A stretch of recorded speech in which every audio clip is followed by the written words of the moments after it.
Section 1. You will hear a woman booking a room for a party at a community centre. First, you have some time to look at questions 1 to 4.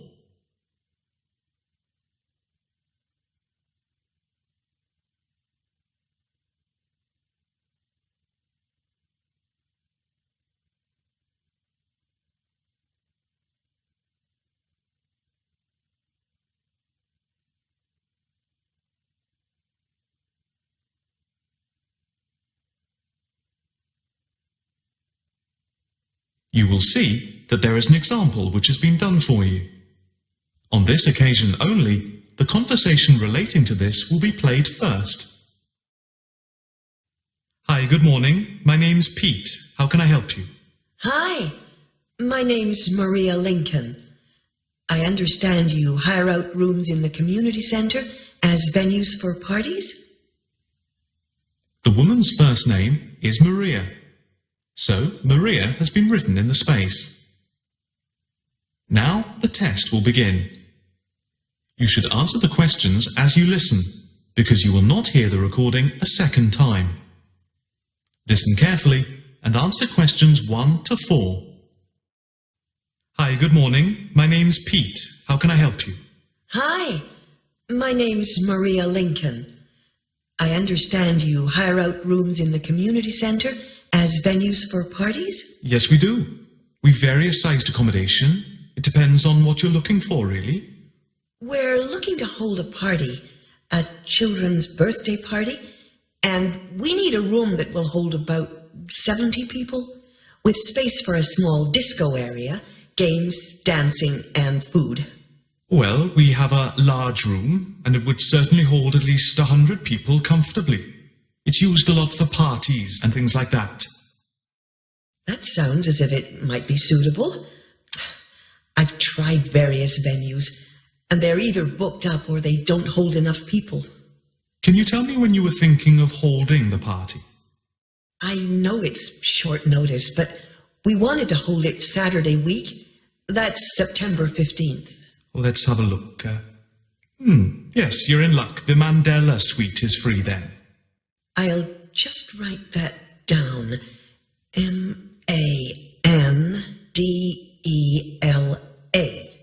And the time. When were you thinking of holding it? In the afternoon, from 3:30 p.m. to 9 p.m. Yes, okay. There is no smoking on the premises, and we're only licensed to have soft drinks. That's okay. I think I'm happy to go ahead. Before you hear the rest of the conversation, you have some time to look at questions 5 to 10.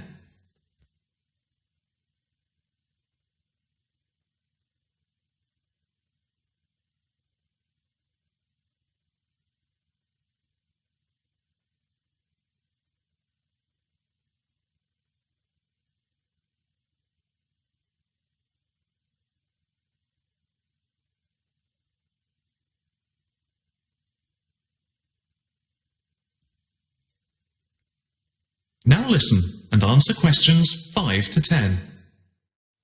Can you just give your postcode? Yes, it's PA5 7GJ. Fine. And the flat and street number? It's flat number 40, and the street number is 35. Okay, so that's flat 40, 35 Beaches Street. Yes, that's right. And a contact number?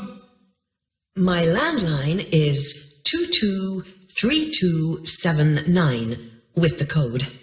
But I'll give you my mobile number, which is 07897 293381. Okay, 293381. Can you tell me how much it will cost? It's quite reasonable, actually. It's £115 for the hire of the room, with tables and chairs.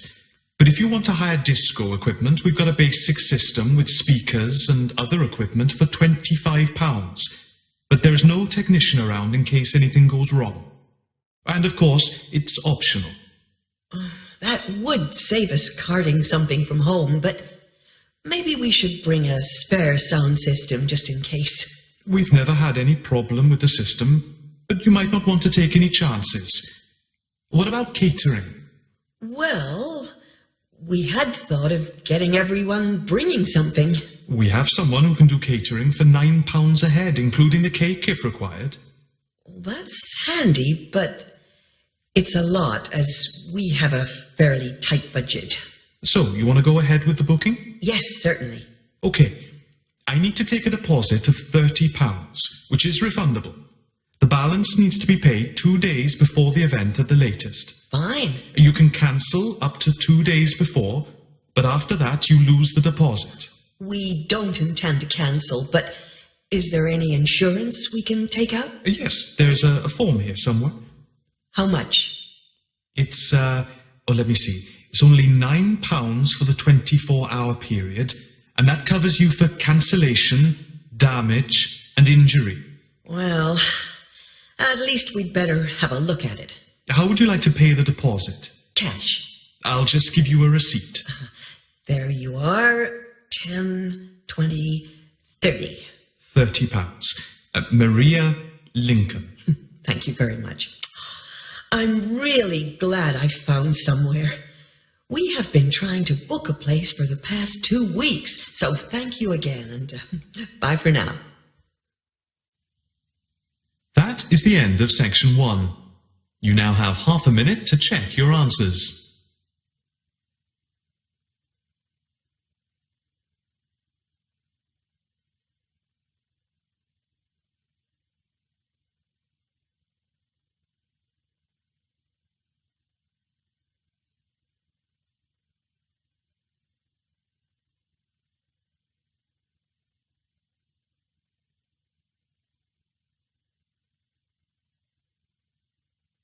Now turn to section 2. Section 2. You will hear a talk on the radio about grass roofs. First, you have some time to look at questions 11 to 13.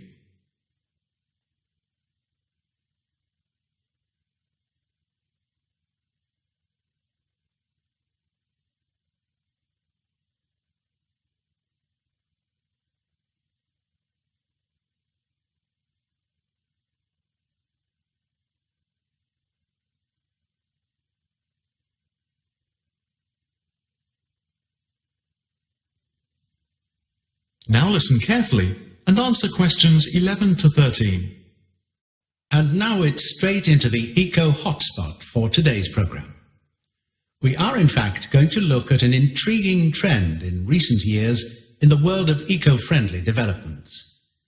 There has been a constant stream of new green products coming onto the market for the environmentally conscious. A new departure, which I feel needs greater attention drawn to it, is the increasing interest in grass roofs. Environmentalists sing the praises of grass roofs as interest in sustainable ecological building has led to the greening of the rooftops of residential and commercial buildings around the world. And what does this type of roof consist of? Instead of tiles, which allow water to run off and create flash flooding, the roof has a waterproof underlay, which is laid over the roof deck. This waterproof layer is then covered with layers for insulation and drainage. Then, on top of the insulation and drainage layer, is added a final layer of soil or crushed stones for the plants and or grass to grow on. The roof can be planted with wildflowers to add colour and life to your rooftop.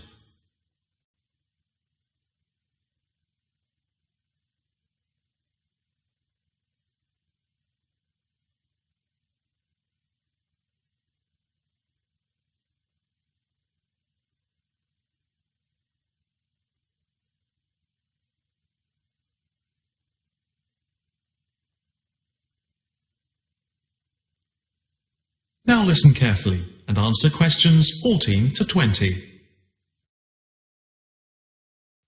As for the benefits of grass roofs, in spring and in summer they are very pretty as flowers spring into bloom.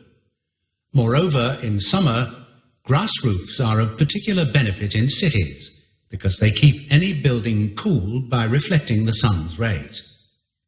In winter, the grass roofs insulate the building, helping to prevent heat loss.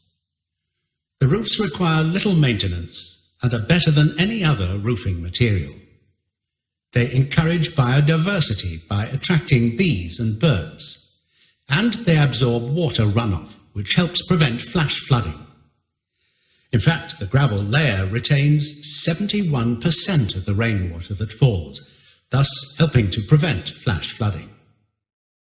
In winter, the brown soil is a bit more evident, which can look unattractive if the roofs are not tended carefully.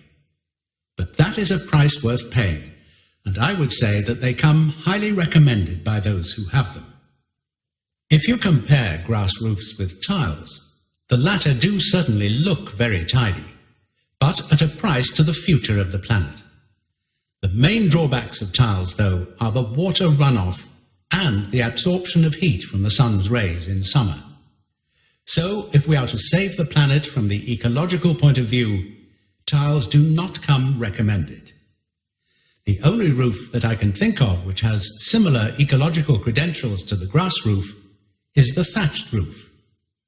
Thatched roofs are good insulators and very attractive, but very pricey and not ideal for cities. How can we make more of our roofs green? That is, how can people be persuaded to install grass roofs? The World Green Roof Conference in Australia was a very good start. At a grassroots level, the best way to raise the profile of grass roofs is to make them trendy by highlighting them in fashionable magazines, so that people begin to feel that they cannot do without them. But the idea I like best is holding competitions for the best designed grass roofs. Next week, Eco Hotspot is going to look at... That is the end of section 2. You now have half a minute to check your answers.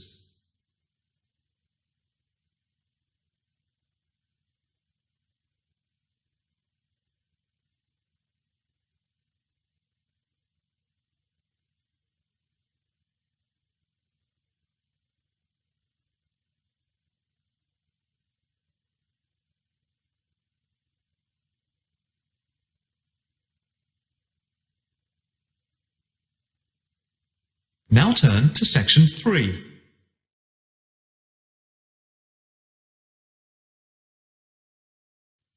Section 3. You will hear a student talking to her tutor about a presentation. First, you have some time to look at questions 21 to 23.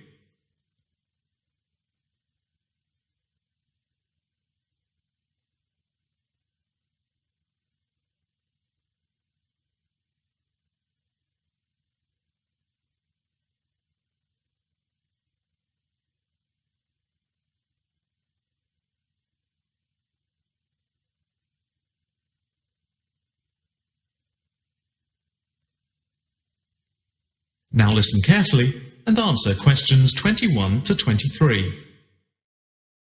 Excuse me, Dr. Owen, Oh, hello, Karen. Have you got a few moments? Yeah, sure. How can I help you?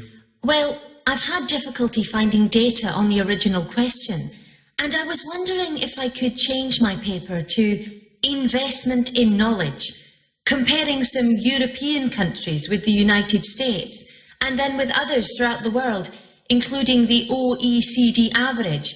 I found lots of data by way of graphs, etc.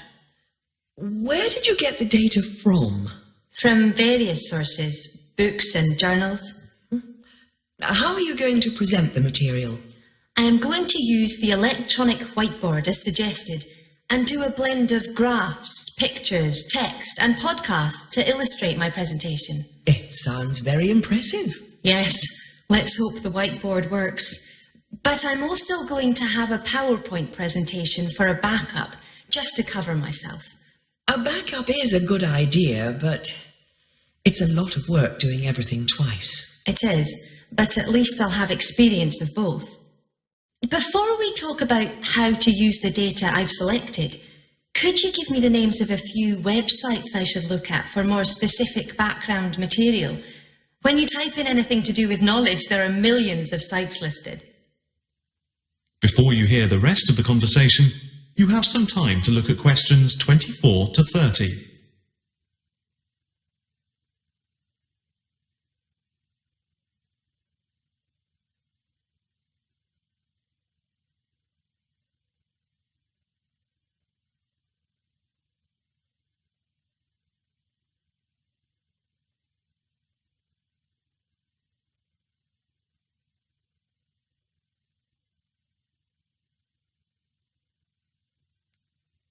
Now listen carefully and answer questions 24 to 30. Let's see. Oh, I'll print you off this list.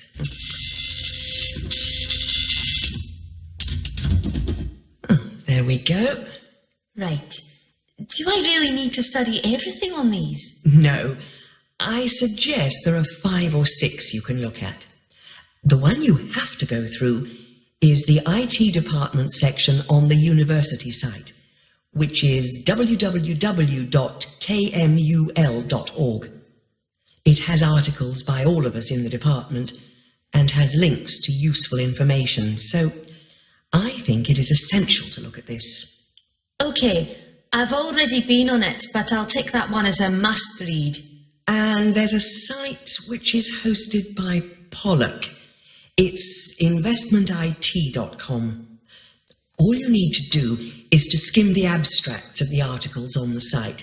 They'll give you a general idea about the effects of investment in knowledge. Yes, that sounds good. It cuts out having to read everything. What about this one? knowledgejournal.com. If I remember, it's not that useful. I would say that there are very few things that you need to read there. Then there's itknowledgereview.com. It's got loads of articles, but it's probably best just to read those that have come out in the last term or so. Do you have to subscribe? No, it's free from the university library. And another free journal online is itonline.com. I wouldn't say it's essential to read it, but it is beneficial. And so I think it is worth a look. If you think it's useful, there is no harm in looking at it. But nationalstatistics.com is worth looking at and trying out the links that it gives. I think these are probably enough to be getting on with. I think so. There's another thing I want to ask about. How much material should I use in my presentation? Avoid crowding the screen. If you have lots of information at one time, people will not be able to follow it and will just switch off. That's worth remembering. I've been in lectures where there was too much detail on the screen and it was impossible to read quickly. But what about visuals? Do you think it's okay to mix visuals and text? Visuals are very useful, but they must be relevant, or else people will get confused about what they mean and why they are there, and they won't pay attention to what you are saying. So be careful. From what I can see, you have the makings of a very good presentation. Thank you. That is the end of section 3. You now have half a minute to check your answers.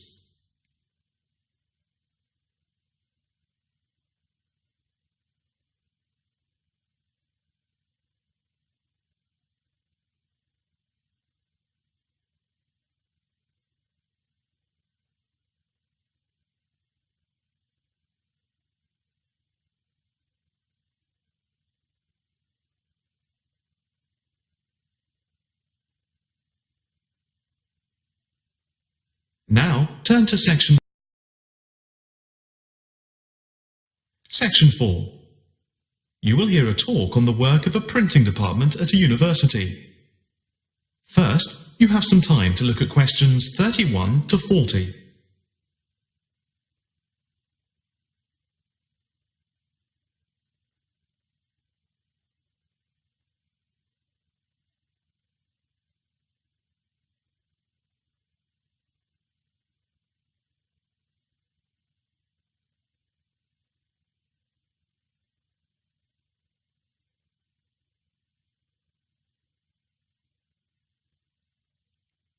Now listen carefully and answer questions 31 to 40. I am here to give you a brief outline of the work of this new department. The Department of the Printed Word has a very short history, having been created just 10 years ago. Some statistics to start with. The first intake of undergraduate students consisted of 20 students, which rose to 37 in the second year. And we now have about 50 in the first year, doing a wide range of courses, full and part-time. We have a thriving research department with 17 students on the taught MA course and 7 students doing research full-time. In all, we have 9 full-time lecturers and 16 part-time lecturers who work mainly but not exclusively in our evening department. Of the total student body, approximately 21% are from outside the country, a number which has been increasing steadily over recent years. Although students from overseas have to reach a minimum level of competence in English before they follow a course at the university, some may require remedial help with their English, and we can offer help through the Student Support Services as part of the general assistance given to all students. For home students, both graduate and undergraduate, there are bursaries to help with travel and accommodation, for which I would advise you to contact Mrs. Riley at the end of this session. Increasingly, we are forging external links with organizations in the publishing world, and we have been very fortunate in that we have received money to sponsor not just various students within the department, but also technicians and lecturers. Each year we hold a series of lectures which are given by external speakers in the world of printing and the media.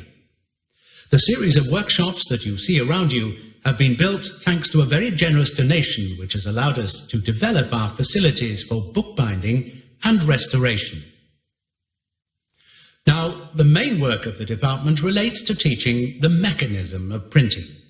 And as most printing is now so highly technological, all our students have to be computer literate. For those of you who are interested in taking a module in this department from another department, and who feel that you may not have the necessary computer skills, don't let the technology put you off. We have a number of specialist technicians who can support and deliver crash programs in the computing technology required. As long as you can switch on the computer, you are halfway there. We have what can only be called state-of-the-art facilities, especially for those wishing to move into the publishing world, working not just as printers, but also in editing, page design, layout, and bookbinding. With the extensive facilities we have for book restoration, some of our former students are now employed as expert book restorers and conservationists, skills which were once almost dying out. In the display, you will notice samples of work on book cover design, and as well as having all the necessary computer programs for dealing with printing, we have some old printing presses. Despite being largely a modern department, we do have an increasing interest in research into the history of the printed word, ranging from early European to Chinese and Japanese printing techniques. We have in fact some very well-known experts on early printing in Europe in the 15th and 16th centuries. If this area appeals to you, you can talk to Dr. Fred Clare afterwards. From China, we're lucky to have as a visiting lecturer Dr. Yu, who is an authority on early Chinese manuscripts and printing machines. If you're thinking about doing a module with us, or you are interested in doing research after you have finished your first degree, the person to talk to is Professor Clarkson, who will be able to give you all the details. For postgraduate research, you should really be thinking about applying now, even though we are only in December, as the department now attracts large numbers of people, and we always have many applications for each research position. That is the end of section 4. You now have half a minute to check your answers.